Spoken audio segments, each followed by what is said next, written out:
광주의 국가 AI 컴퓨팅 센터 무산으로 실망감이 커지는 가운데 김용범 대통령실 정책실장이 광주를 찾았지만 기대한 메시지는 없었습니다. 김용범 정책실장은 이어 전남대학교를 찾아 연구개발 생태계 혁신을 위한 방향을 공유하며 지역 현장의 목소리를 들었습니다. 하경우 전 대유회장이 1,600억 원의 체불임금은 나몰라라 하면서 최근 3년간 대유에이텍 주식 123억 원어치를 매수한 것으로 드러났습니다. 홍보학원이 다시 재정기여자 모집 준비에 들어간 가운데 법 개정을 해서라도 법인을 해산하고 공립화해야 한다는 의견도 나왔습니다. 여러분 안녕하십니까? KBC 8시 뉴스 시작합니다. 광주의 국가 AI 컴퓨팅 센터 무산 뒤 지역의 실망감이 커지는 가운데 김용범 대통령실 정책실장이 광주를 찾았습니다. 시민들을 위로하고 대안을 제시할 것이란 기대감이 컸었는데 이번 방문에서는 별다른 메시지가 나오지 않았습니다. 이형길 기자입니다. 김용범 대통령실 정책실장은 지난 24일 한미 관세 협상 뒤 귀국길에 곧바로 광주행 일정을 잡았습니다. 대통령 공약이었던 국가 AI 컴퓨팅 센터 무산으로 지역민의 실망감이 큰 만큼 새로운 대안 제시가 있을 것이란 전망이 나왔습니다. 특히 한미 관세 협상과 에이펙 준비, 부동산 정책 등을 총괄 조율하는 대통령실 정책실장이 직접 광주를 찾는다는 소식에 기대감이 높았습니다. 하지만 실제 방문에서는 별다른 메시지가 없었습니다. 광주시청을 방문했지만 시장실이 아니라 다른 회의실에서 강기정 시장과 면담을 가지며 언론과의 접촉도 피했습니다. 지난 23일 우상호 대통령실 정무수석이 AI 컴퓨팅 센터 유치 무산에 안타깝다는 대통령의 메시지를 전달한 것과는 사뭇 다른 행보입니다. 강 시장은 김 실장과 20분가량 면담 뒤 광주에 AI 시설 집적이 필요하다는 메시지를 전달했다고 밝혔습니다. 저를 보좌할 때는 좀 구체적인 안을 가져올 줄 알았죠. 그런데 오늘은 오히려 저의 의견을 많이 듣고 갔다 이렇게 이해하시면 될 것 같아요. 다만 이 자리에서도 김 실장은 명확한 답변을 피하고 정부 부처 등과 더 논의해보겠다고만 답했습니다. 또 강 시장은 김 실장이 광주 AI를 산업적 측면에서만 접근한 것 같아 아쉽다고 말해 빠른 시간 내에 새로운 대안이 나오기는 힘들 것이란 관측도 나오고 있습니다. KBC 이영길입니다. 김용범 정책실장은 이어 전남대학교를 찾아 과학기술정보통신부와 지역 과학기술인들이 함께한 간담회에 참석했습니다. 비공개로 진행된 이 자리에서 정부는 연구개발 생태계 혁신을 위한 방향을 공유하며 지역 현장의 목소리를 들었습니다. 신민지 기자입니다. 김용범 대통령실 정책실장과 하정우 AI 미래기획수석이 전남대학교에서 열린 과학기술정보통신부 주관 간담회에 참석했습니다. 이번 간담회는 지역 과학기술계와 연구개발제도 혁신 방향을 논의하기 위해 마련됐습니다. 행사는 비공개로 진행돼 구체적인 논의 내용은 알려지지 않았습니다. 다만 공개된 인사말에서 김용범 정책실장은 정부가 전국을 돌며 R&D 혁신 방안을 논의하고 있다며 현장 의견을 반영하겠다고 밝혔습니다. 아마 오늘 여러분이 주신 의견을 이제 바탕으로 해서 R&D 생태계 혁신 방안을 만들 것입니다. 김 실장은 또 지역 발전의 핵심은 연구개발 거점에 있다며 대학을 중심으로 한 혁신 생태계 조성이 필요하다고 강조했습니다. 하정우 AI 미래기획수석은 과학기술의 중요성과 연구자 환경 개선을 강조했습니다. 과학기술을 천시했던 나라들은 쇠퇴의 길을 가게 되었다. 내 자식들이 과학자가 되었으면 좋겠다라고 많은 분들이 생각할 수 있는 사회를 만들어 나가는 것을 하게 될 것 같고요. 정부는 간담회에서 나온 의견을 토대로 지역 연구개발 역량을 강화하고 과학기술 중심의 국가 경쟁력 제고 방안을 마련할 계획입니다. KBC 신민지입니다. 갑작스럽게 초겨울 추위가 찾아온 가운데 광주 지역의 호흡기 바이러스 검출률이 급증하고 있어 건강관리에 주의가 당부됩니다. 광주광역시 보건환경연구원은 최근 4주간 광주 지역 호흡기 바이러스 9종의 병원체 감시 결과 120건 가운데 86건에서 바이러스가 검출되는 등 지난해 같은 기간 대비 검출률이 1.6배 증가해 개인 위생 관리가 필요하다고 당부했습니다. 한편 질병관리청도 인플루엔자 의사 환자 분율이 12.1명으로 인플루엔자 유행 기준을 초과했다며 지난 17일 전국 인플루엔자 유행주의보를 발령했습니다. 무안국제공항이 전국 공항 중 가장 많은 적자를 내는 공항으로 나타났습니다. 국회 국토교통위원회 소속 진보당 윤종호 의원은 지난해 무안국제공항은 195억 원 적자로 전국 14개 공항 중 가장 큰 적자를 기록했다고 밝혔습니다. 무안공항은 지난 2021년부터 지난해까지 매년 200억 원이 넘는 적자를 기록 중입니다. 이 밖에 지난해 광주공항도 68억 원 적자, 여수공항도 164억 원 적자를 냈습니다.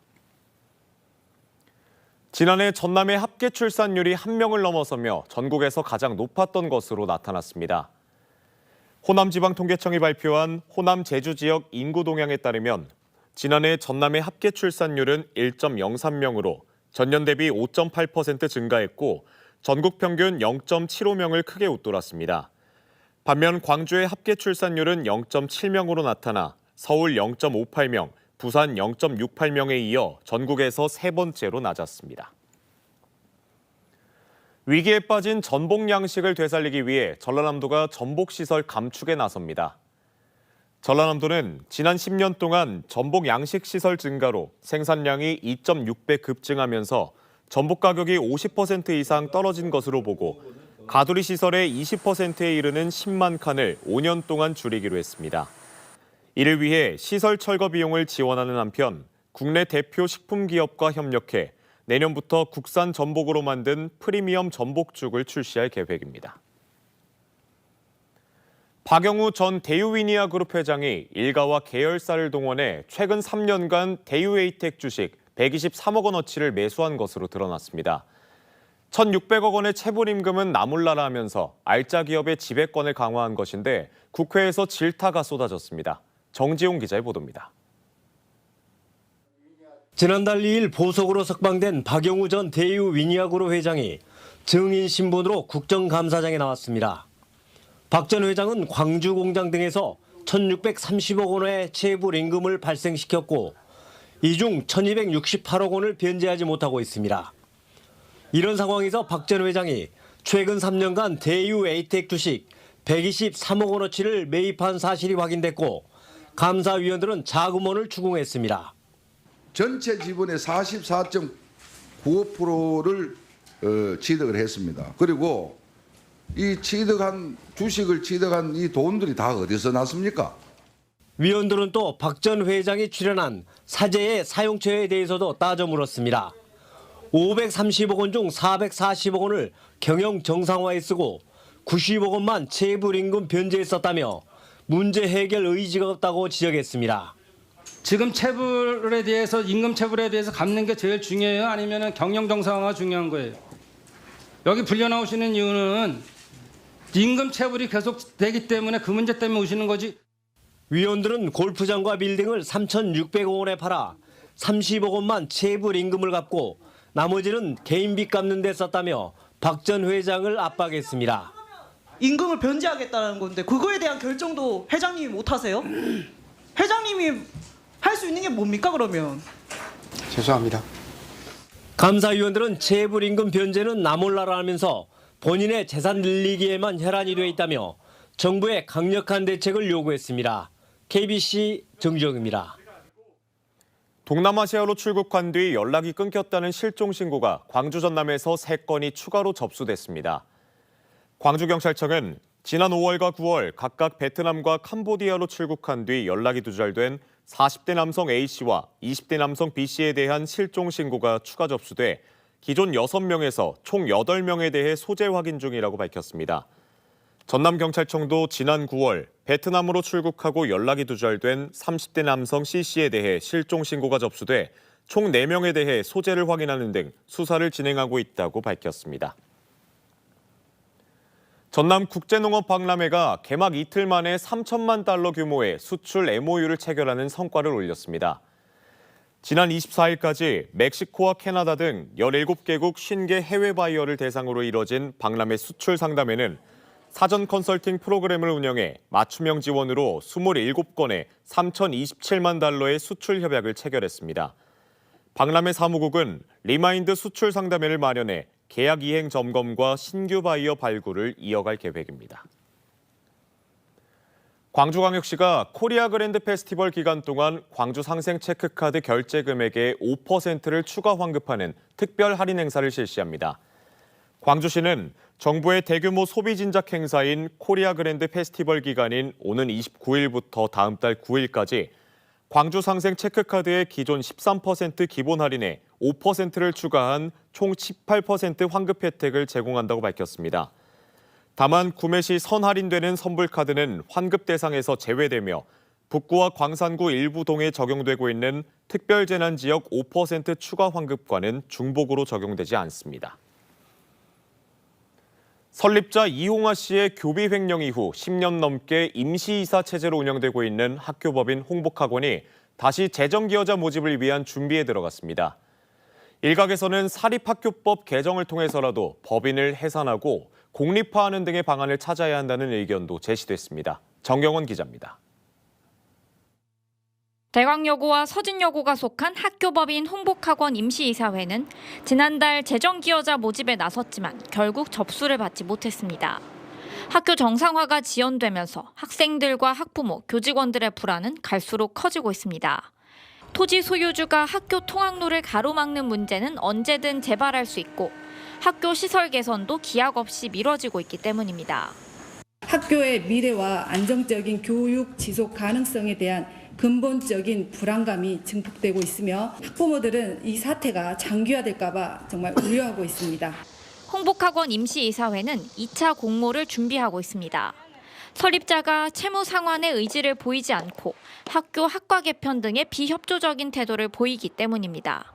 설립자의 개인적 이기심 혹은 그 외에 토지를 소유하는 것에 대한 이기심을 뛰어넘는 교육을 먼저 우선시에 두고 좀 생각했으면.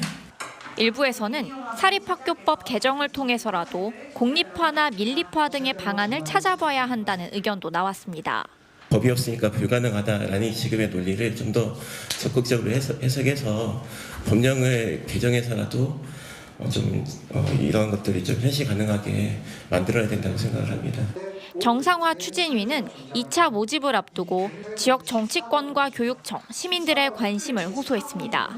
KBC 정경원입니다. 남도문화재로 출발해 48회째를 맞은 전남 민속예술축제가 강진 제1실내체육관에서 열렸습니다. 이번 전남 민속예술축제엔 각 시군을 대표해 일반부 17개 팀, 청소년부 9개 팀 등 총 26팀 900여 명이 참가해 오는 29일까지 농악과 민요, 민속놀이 등 전통 민속예술 경연을 펼칩니다. 일반부와 청소년부 대상 수상팀은 내년에 문화관광체육부가 주최하는 한국민속예술축제에 전남 대표로 참가할 자격이 주어집니다. 목포 시내에 의료 폐기물 소각시설 설치를 추진 중인 사업자의 사업계획서가 또다시 반려됐습니다. 목포시에 따르면 해당 사업자가 제출한 사업계획서가 설계 재원과 대기오염물질 예상 배출 농도 등의 자료에 일관성이 없고 의료 폐기물 처리에 검증되지 않은 소각로 기술을 적용하려 한 점 등으로 영산강 유역환경청으로부터 반려됐습니다. 해당 사업자는 지난 7월에도 설계 재원 불일치와 설계도면 미제시 등의 이유로 반려 조치를 받았습니다.